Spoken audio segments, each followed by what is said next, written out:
les luttes internes de l'Église sur la morale, en particulier de la morale sexuelle, la morale de la famille, la vie, et aussi sur le dogme, la divinité de Jésus-Christ, luttes dans lesquelles notre avenir est en jeu, nous font oublier une réalité dont souffrent de nombreux chrétiens. Précisément, ce que nous pourrions appeler les chrétiens qui vivent à la périphérie et dont nous oublions très souvent l'existence. Il est vrai que dans n'importe quel pays, même s'il est en majorité catholique, il existe un harcèlement et même une certaine forme de persécution des croyants, mais ce n'est pas comparable à ce que souffrent nos frères et sœurs. Il y a des pays communistes, par exemple la Chine, la Corée du Nord, où la liberté religieuse est encore entravée. Mais pour le moment, je crois que le pire est subi par les chrétiens vivant dans certains pays à majorité musulmane. Cette semaine, en raison de la gravité de la situation, ce qui s'est passé au Pakistan a fait la une des journaux. Une note blasphématoire contre Mahomet, prétendument signée par un chrétien, a été diffusée et certaines mosquées ont encouragé la population à riposter, notamment avec des phrases telles que « tuer les chrétiens » et « brûler leurs maisons ». Une foule violente a attaqué les quartiers chrétiens, 15 églises chrétiennes, dont certaines catholiques, ont été incendiées et plus d'une centaine de maisons où vivaient des chrétiens ont subi le même sort. Leurs habitants, leurs propriétaires ont dû fuir. Le fait que le chrétien accusé soit analphabète,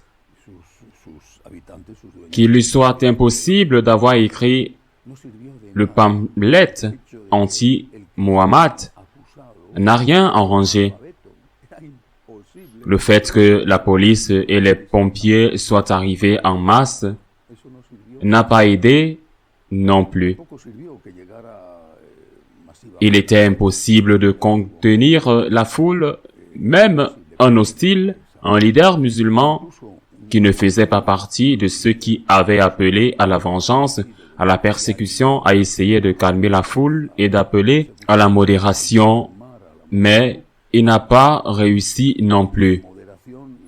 Il s'agit d'une situation très grave qui tue depuis longtemps au Pakistan. Car c'est ce qui s'est passé, cette explosion, ce pogrom contre les chrétiens n'est pas nouveau. Il dure depuis des années en raison d'une interprétation radicale de ce que l'on appelle la loi sur le blasphème. Il dure aujourd'hui des années. Il est relativement courant que des jeunes filles chrétiennes soient enlevées, forcées à se convertir à l'islam et d'épouser leur ravisseur.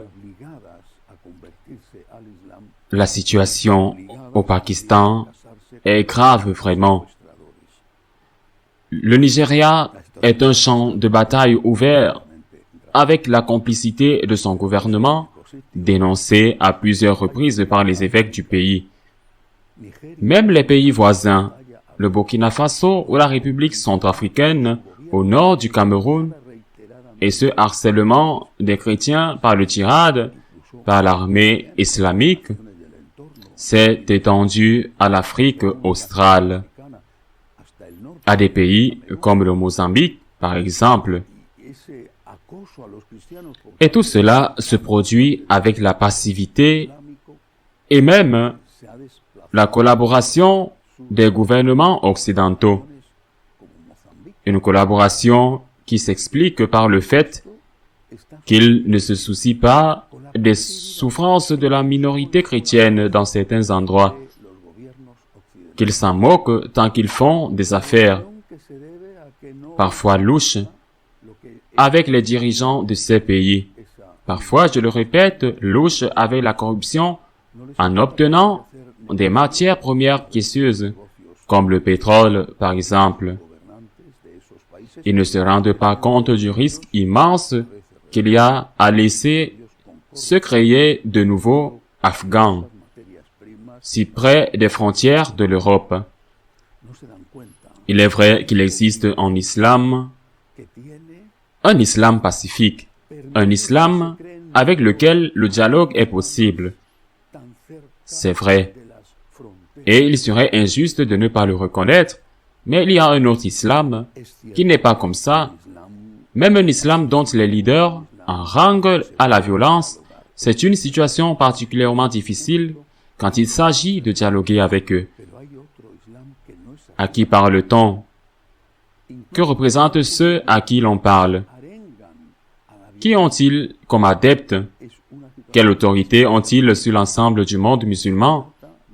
C'est un problème très précieux qui doit être pris en compte. Mais la pire chose qui puisse arriver à ces chrétiens persécutés en Chine, en Corée du Nord ou dans tant de pays à majorité musulmane, la pire chose qui puisse leur arriver, c'est ce que nous faisons. Je ne parle pas seulement de la passivité des gouvernements, mais de ce que nous faisons. Nous qui sommes ou voulons être des disciples conscients de Jésus-Christ. Je veux dire que nous les oublions. C'est comme s'ils n'existaient pas. C'est que même nos prières ne montent pas vers Dieu pour plaider en leur faveur. Qui prie pour l'évêque emprisonné au Nicaragua? Pour les prêtres emprisonnés avec lui?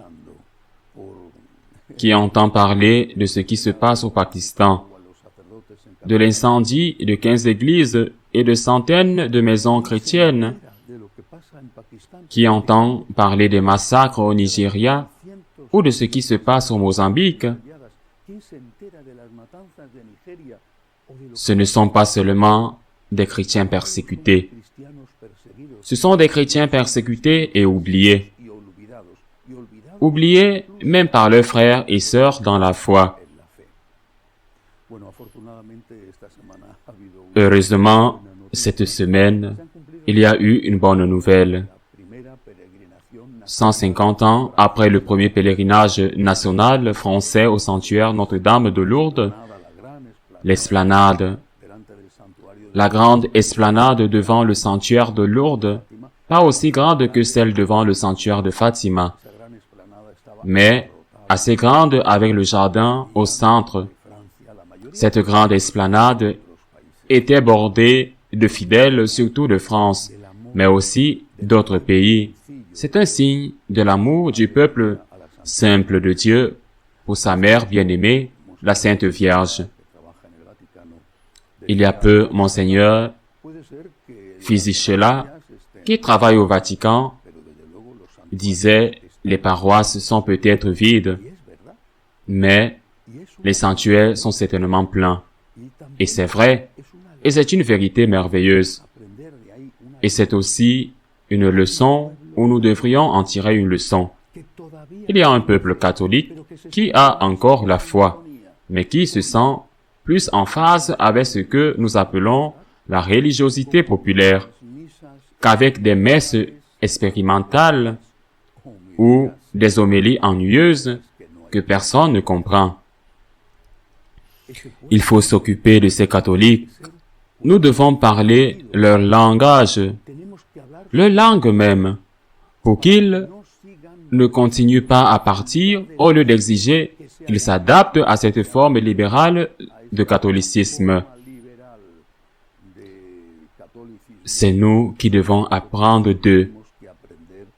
La religiosité populaire est un grand trésor et c'est le seul lien que nous avons encore avec ces gens qui ne vont plus à la messe mais qui sentent encore dans leur cœur que Dieu les aime et que la Vierge Marie est leur mère qu'ils aiment tant.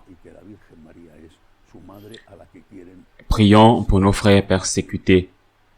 Ne les oublions pas. Que se passerait-il si un jour nous, qui ne sommes pas si loin, que se passerait-il si la même chose nous arrivait? Si nous voyons nos églises ou nos filles enlevées, si nous voyons nos maisons brûlées, et si nous étions certains que le reste des chrétiens est absolument indifférent à ce qui nous arrive, que se passerait-il? Nos frères et sœurs ont besoin d'aide. Mais nous ne pouvons pas faire grand-chose car le gouvernement ne pense qu'à leur intérêt économique. C'est du suicide pour eux, car ils autorisent même l'accès à la multitude de migrants illégaux qui entrent en Europe. La police peut le voir. Ils autorisent l'accès à certains membres, logiquement. Ils le font sans en être conscients. Mais cela arrive de membres qui vont aller commettre des attaques ou qui vont entraîner d'autres personnes à commettre des attaques. C'est un suicide pour l'Europe et pour l'Occident en général que ce qui est fait avec l'islam radical, c'est un suicide que nous payerons. Mais en attendant, prions au moins pour que nos frères et sœurs persécutés sachent que nous ne les oublions pas, car peut-être qu'un jour, c'est nous qui aurons besoin de ces prières. Prions Notre-Dame, notre chère Mère. Prions pour nos frères et aussi pour la conversion des violents et des indifférents. À la semaine prochaine, si Dieu le veut.